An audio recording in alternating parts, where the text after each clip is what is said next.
वालेकुम रहमतुल्लाहि वबरकातुह। मैं रईस आज़म हैदी कोलकाता इंडिया से फ़ज़ाइल रमज़ान पेश कर रहा हूँ। समाअत फरमाएं। हुज़ूर सल्लल्लाहु अलैहि वसल्लम का इरशाद है कि रोज़ा आदमी के लिए ढाल है जब तक इसको फाड़ न डाले।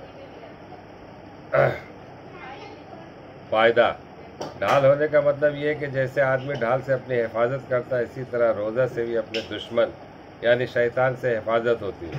एक रिवायत में आया कि रोज़ा हिफाजत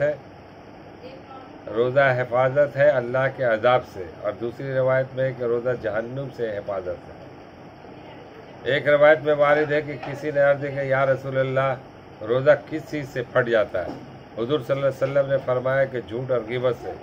इन दोनों रिवायतों में और इसी तरह और भी मुतअद्दिद रिवायत में रोज़ा में इस किस्म के उमूर से बचने की ताकीद आई है, और रोज़ा का गोया ज़ाय कर देना इसको करार दिया। हमारे ज़माने में रोज़ा के काटने के लिए मशगला इसको करार दिया जाता है कि वाही तबाही मेरी तेरी बातें शुरू कर दी जाए।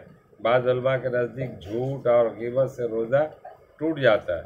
ये दोनों चीज़ें इन हज़रात के नज़दीक ऐसी हैं जैसे कि खाना पीना वगैरह सब रोज़ा को तोड़ने वाली अशिया।